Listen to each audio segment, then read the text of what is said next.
Chapter 4. Pansy was beside herself with excitement as she tugged her mistress's curls into submission. "The entire household is buzzing with the news, milady. How could you not have told me?" Her question was reproachful. "It all happened very suddenly, Pansy. There wasn't anything to tell you as recently as yesterday. It's really a very complicated story." Elizabeth excused and sighed. "Aren't you happy about it, milady? He is a handsome fellow, to be sure, with all that hair and his broad shoulders. I took a peek at him yesterday when he came to take you for a drive. One of the most handsome men who has called on you, milady. And I've heard he's terribly rich. You shan't have to pinch your pin money with him." "Perhaps not, Pansy, but I have my misgivings. It has all happened so suddenly. I do not know what to think." "What seems to be the trouble? I don't mean to be bold, milady, but if you need to talk about it, I'm good to listen." Elizabeth could feel that a smile was wan as she directed it at her faithful companion. "I appreciate that, Pansy. The trouble, as you say, is the fact that the Earl was previously married, and the circumstances surrounding the death of his first wife are mysterious.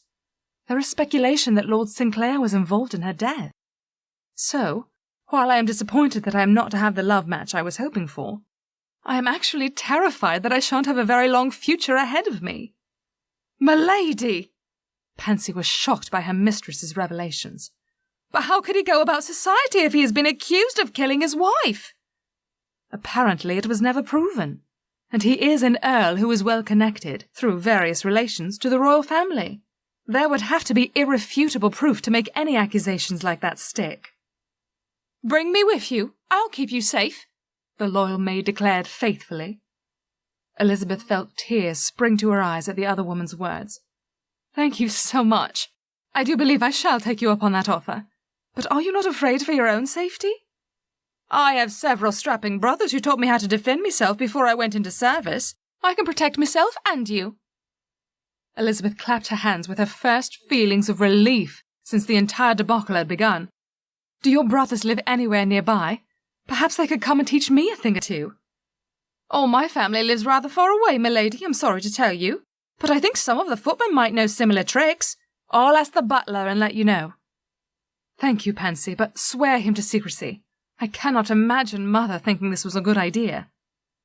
Impulsively, Elizabeth gave her maid a warm hug, just as there was a knock on the door. A footman was there with a message from her mother. "His lordship, the Earl of Heath, has called to speak with your father, milady. Her ladyship asks that you present yourself in the morning room as soon as possible, in preparation for going for a drive with his lordship." It was clear to Elizabeth that the footman was excited and nervous about delivering his important message, so she did not give vent to her frustrations. It was neither of the servants' faults that her mother was throwing her to the wolves, or one wolf in this particular case.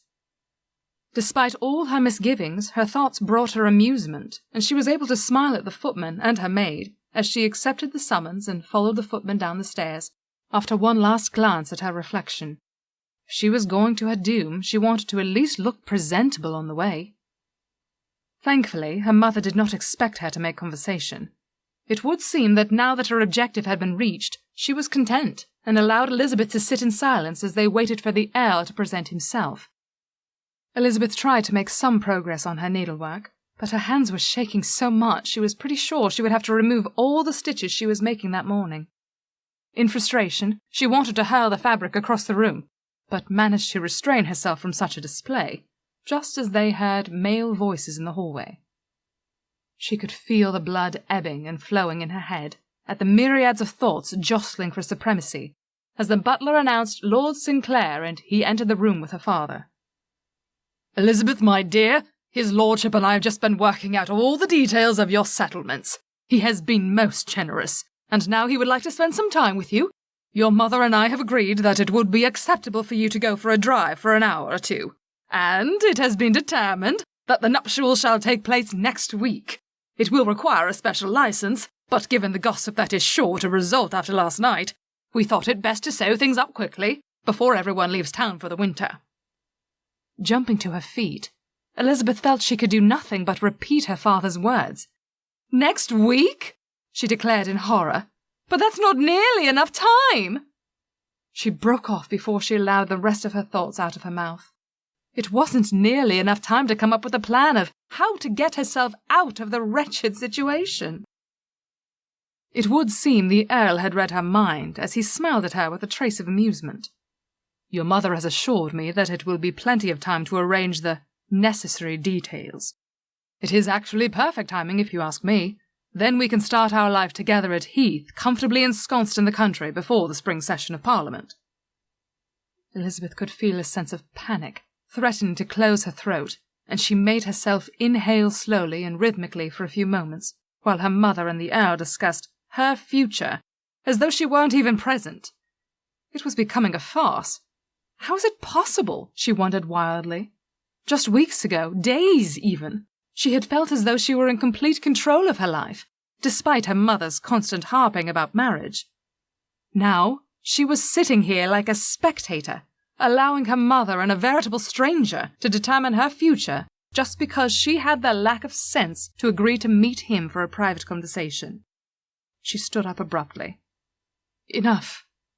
She tried to say it loudly, but she was fairly certain it had barely come out above a whisper. But the Earl had heard. She wondered if she would ever feel comfortable calling him Justice, or if she would live long enough to get to that level of comfort. She fought the bubble of hysteria, threatening to choke her again. "Are you ready to go, my dear?" he asked solicitously, his intelligent gaze scouring her face, making her feel like squirming. She didn't bother answering, merely striding toward the door. "This tension is turning me into a shrew," she thought with a twinge of guilt she immediately dismissed. Perhaps he would become disgusted with her and cry off before the week was out. She couldn't prevent her hopeful smile at that thought. "What are you thinking now?" he asked her in his low voice, once again crowding too close for her comfort. She wasn't sure if it was her imagination or not, but she thought she could feel the heat radiating from him as he stood at her back. She did not want to feel pleasure at his proximity, and she refused to think of how his low, deep voice made her belly flutter.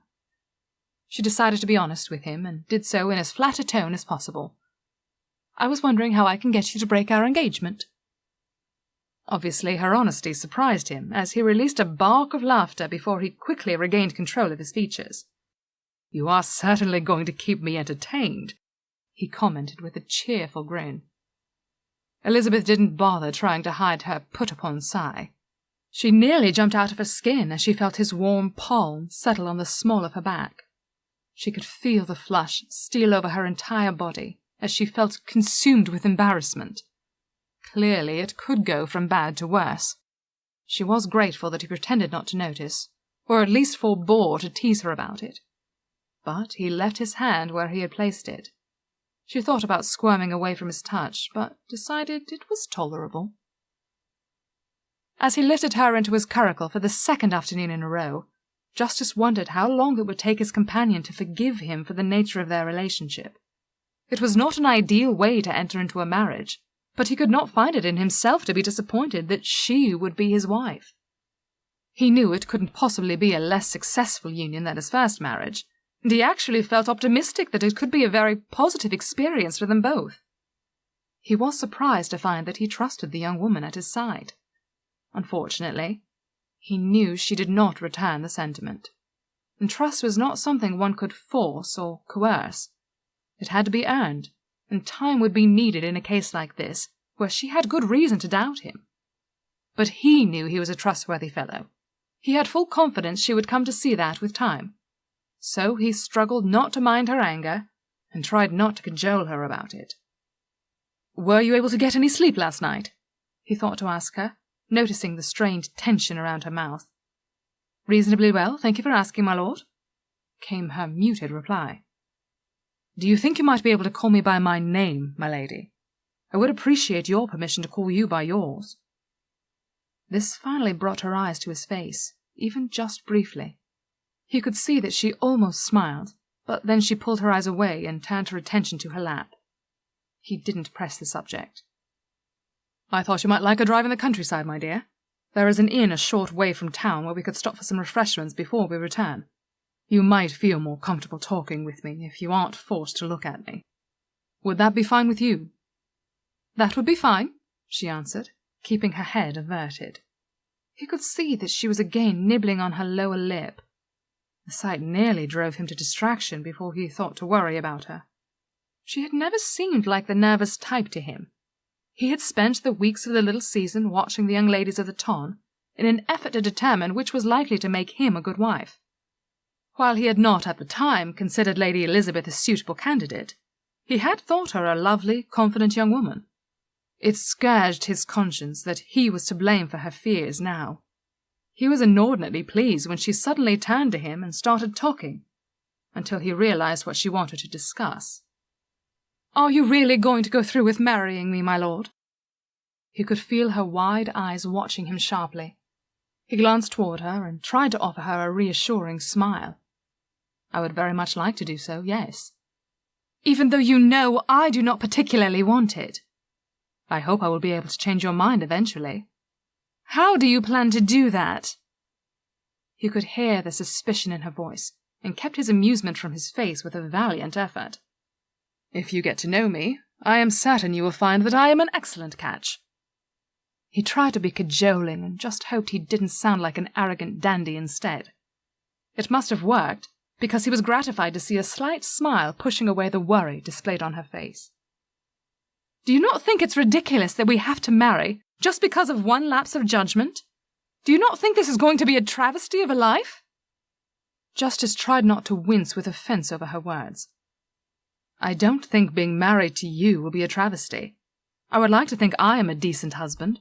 I promise not to mistreat you. I will do everything in my power to see that you want for nothing. Can you not make some sort of effort to come to terms with this?" He could see her cheeks brighten with colour, but he was uncertain if it was from embarrassment or distress. He hoped she would confide in him. "I apologize, my lord. I am being churlish. You are being a perfect gentleman. It is not your reputation which would be shattered if we do not wed. And you have not uttered one word of complaint about the situation. One would almost think you were delighted with the turn of events." Justice thought there was a strange tone in her voice as she said that, and he was about to question her on it, but then she turned his attention with her next words. "You are right. There is naught that can be done now. I will do my best to be a dutiful wife. Now, would you like to hear what I know about Sir Jason Broderick? Have you any idea how much time before we arrive at this inn you spoke of?" "I would love to hear what you know. We shall arrive in about 20 minutes. "I don't actually know very much, I'm afraid, so 20 minutes shall be plenty of time." She paused for a moment, gathering her thoughts. "Do you remember my friend, Miss Rosamond Smythe? Her father is Lord Smythe, a baron from... I do not at the moment recall where. He is a diplomat and travels about. Most recently he was in Vienna, and Miss Rose was there with him. Anyhow, she knows more about Sir Broderick than I do. She never did tell me everything she knew. I think she found out about him while she was in Vienna with her father. A few weeks ago, when we were attending Lady Yorkley's musicale, she overheard Sir Broderick plotting with Lord Austin to entrap the Duke of Wrentham into marriage with Lord Austin's daughter, Lady Anne. Rose did her best to thwart their plot by telling Wrentham and redirecting Lady Anne. Sir Broderick abducted her 2 nights ago at the ball where you spoke to me for the first time. That is why, when you mentioned bad men, I grew suspicious about you, wondering if you were threatening me because of my association with Rosamond." Justice listened in silence as she told him what she knew. Once it seemed like she hadn't anything more to add, he pressed her for details with a few questions. Did Miss Smythe think there was more to their plot than a desire to get their fingers into the Duke's purse? Yes. She thought it might have something to do with his being a duke. Maybe something to do with the government? I have taken very little interest in the workings of the government, I am sorry to tell you, so I didn't understand why she thought that. Rose took a much greater interest in that sort of thing, probably because of her father. The Earl knew he should ask her more, but he wanted to learn more about his future wife. Does that sort of thing bore you to tears? Elizabeth finally looked at him again, and he tried not to squirm under her scrutiny. Do you wish I was an empty-headed miss, my lord? I am sorry to have to tell you that I am not. It doesn't bore me. I just have not had a chance to investigate it. My father has always been of the opinion that it is an important matter that must be left in his capable hands, and I ought to just concern myself with my needlework. I don't think you're empty-headed, Elizabeth. Quite the contrary. Did it bother you that your father had such an attitude? He was trying to see into this woman's mind and finding it rather difficult. He had never been so intensely invested in getting to the bottom of someone's thinking. It made him nervous, but he persisted anyway. Elizabeth offered a brief shrug. I guess I accepted it as normal. My sisters and cousins were satisfied with needlework and such. I wanted to play with my brothers and be just like them. Of course, they were not much interested in my company, but I always knew I wasn't normal. I learned how to pretend, but it is a challenge. I would really rather you don't pretend with me. Please ask me whatever you would like to know. If I can help you learn something, I would be happy to. If I do not have the answers for you, I will make sure we find a way to get them. Really? Justice felt his heart clench at the eager look on her face. It was poignantly charming to see how utterly hopeful she looked. Really and truly, he promised her. He could see that she was mulling over his words, but the wariness embedded deep in her expression had not been fully dissipated. He decided not to press the issue and returned to the matter of Broderick. Do you know if Miss Smythe ever found out what was behind Broderick's interest in the Duke? I don't think she knew everything before he abducted her. Her parents sent me a message yesterday that she was safe, but that they would be retiring from the city, so I have not been able to speak with her. She probably knows now if Broderick told her after abducting her. I do know that she spoke with Lady Yorkley. Perhaps you can ask her. I actually already have. Justice tried not to be disappointed. It would seem his betrothed was right. She did not have much information for him. Compromising her had not gotten him any further in his investigation of Broderick. And he couldn't even be sure that Wrentham had Broderick in custody. The dastard could not be left to wreak havoc upon any more innocent victims. He glanced at his companion. One could even say Elizabeth was now a victim of the cur. Justice's hands tightened on the reins as he struggled to contain his frustration. The cloud of dread that had hovered over him since he had begun looking into Broderick seemed to intensify. The sensation that he was going to run out of time before someone else got hurt made him nauseous. He tried to turn his thoughts by looking on the bright side. At least now he no longer had to worry about finding a countess. He could finally get on with his life. Once he could put the matter of dealing with Broderick behind him, he would be content. Elizabeth drew his attention back with a question. Was she able to help you? Elizabeth's interest encouraged him. Justice shrugged. Somewhat, but most of what she knew I was already aware of. Elizabeth gazed at the Earl, her worries about her future fading a little as she enjoyed the conversation. It was so rare that a gentleman would expect a level of intelligence from a woman. It made her eager to learn more and be of assistance. She allowed her face to relax into a genuine smile for the first time since they had met in the morning room. So why are you investigating him anyway? If you do not know about Rosamond and the Duke of Wrentham, it must be some unrelated matter. It is an unrelated matter, but I would really rather not say at this point, came his unbelievable response. Elizabeth stiffened in outrage. She turned to look at the Earl, knowing her tumult of feelings must be written on her face and not much caring. My life has been irrevocably changed by your quest to learn more about the dastardly knight, and yet you do not think I have a right to know why? She couldn't decide if she was more hurt or angry. Her dearest wish in life had been to find a mate she could love, and be loved by in return.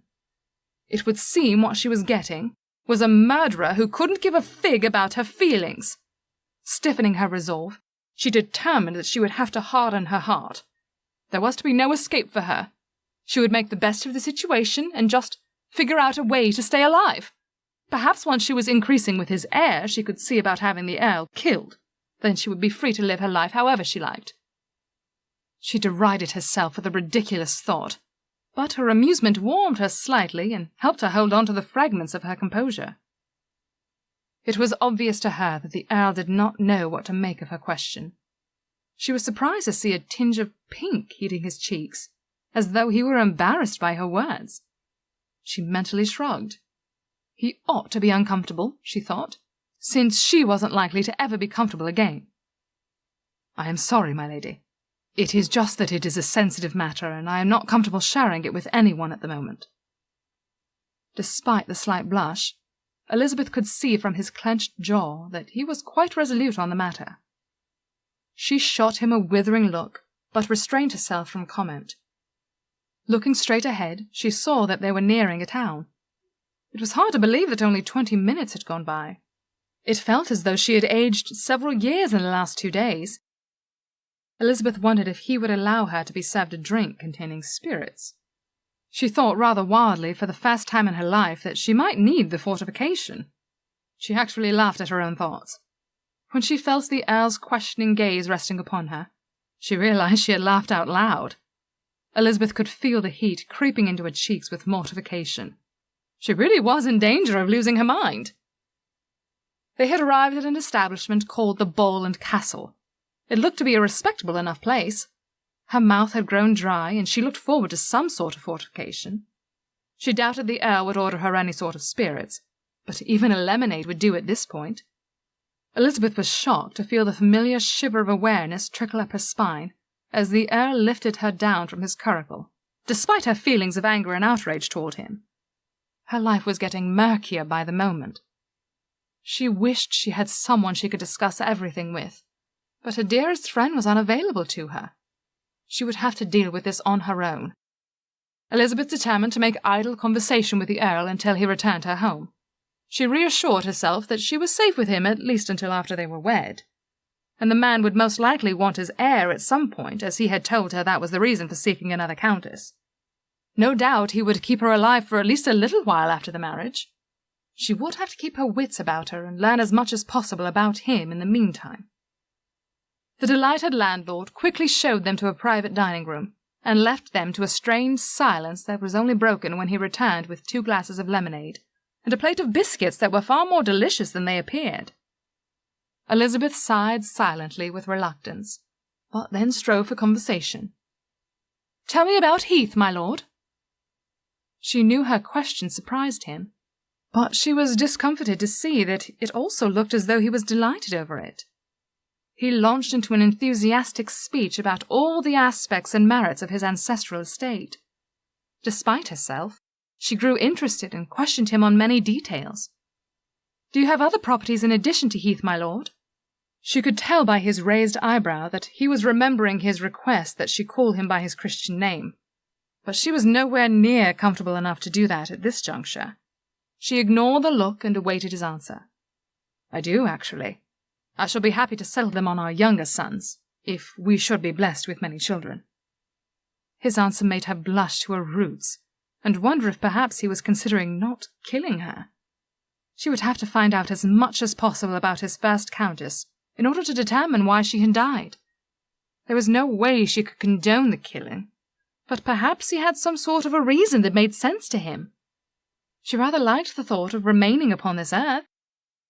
Even though the inn was comfortable and remarkably well appointed, Elizabeth had no wish to linger, and was relieved when the Earl suggested they return to town as soon as they had finished off their collation. She tried to keep up a steady stream of chatter as they returned to the carriage. She had so many conflicting feelings to deal with, and hoped fervently he didn't notice, or at least wouldn't ask about them. Elizabeth sucked in her breath as he hoisted her up onto a seat, but was relieved when he didn't comment, even though the light dancing in his eyes made her think he had noticed. Ignoring her reaction, she asked him another question about Heath.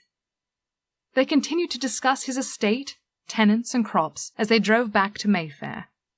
As he was dropping her off at her home, Elizabeth thought with amazement. If it was not for the fact that she was convinced he had killed his first wife, she would have quite enjoyed the afternoon and would be almost looking forward to her life with him. It was a ridiculous notion. Rumours such as that do not spring from nothing, she reminded herself fiercely. Just recall what Lady Merriweather had said the night of her ruination. Even that old harridan believed he's guilty. And the fact that he wouldn't confide in her about his own involvement with Broderick just shows how untrustworthy he is. You must not lose sight of that fact, she admonished herself, then dashed up the stairs. As the butler held the door open for her, Elizabeth looked back at the Earl shyly and lifted her hand in a small wave, gratified to see that he stood watching her attentively. He winked and waved back at her. Elizabeth averted her gaze with a stifled smile and ran into the house, allowing the butler to shut the door with a resounding click. Climbing up the stairs toward her room as swiftly as propriety allowed, Elizabeth called out for her maid to be summoned to a room for her. Her mind was abuzz with her constantly conflicting thoughts. The Earl was so handsome and attentive, and yet she did not feel that she could trust him. She felt torn between reaching out to him and pushing him away. Elizabeth could feel a headache wanting to form from the conflict. Justice stood beside his curricle as his future bride climbed the stairs to her home. He was delighted when she looked back at him and waved. The girl was certainly a strange mixture of conflicting thoughts and feelings. He had been fully aware that his refusal to confide in her had hurt and angered her, but he was not about to start confiding in a woman. That had gone so horribly wrong for him in the past, he recalled with a grimace tightening his face. He was glad that the door had already been closed behind her when that thought crossed his mind, as he was certain she would not be happy to see him frowning at her from the street. Shaking his head to rid himself of his straying thoughts, the Earl climbed back into his curricle and directed his horses toward the offices of his solicitors. If he was about to take on a wife, arrangements needed to be made. He needed to apprise those fine gentlemen of the promises he had made to Lady Elizabeth's father and make arrangements for her future in case his enemies came after him once more. He hadn't wanted to make her any more nervous than she was when she asked about Broderick, but had been quite aware of her anger and disappointment. The more time he spent with his future bride, the more convinced he was that this was going to be a wonderful match. He didn't want anything to interfere with it. He was quite well aware of the fact that Lady Elizabeth was looking for any possible means to get out of the union. If she knew there was a possibility that her life was in danger, it might be the final motivation she needed to defy convention and take her chances with the scandal. Justice could feel his hands tighten on the reins, and had to force himself to relax and get his high-strung horses under control. His mind was made up about Lady Elizabeth. He felt badly that she was disappointed over the way things were progressing, but he had no intention of allowing her to cry off. She was beautiful, intelligent, and could even see the humor in difficult situations. He actually found that he quite liked the girl, even when she was trying to rip up at him. The next Countess of Heath was going to be a delight for him. He was determined to help her see the benefits and get over her disappointment that it was not the love match she had dreamed of. Perhaps, if he exerted himself sufficiently, he could make her love him, and then she would be happy. With a nod of determination, Justice firmed his resolve even more and set about his plans.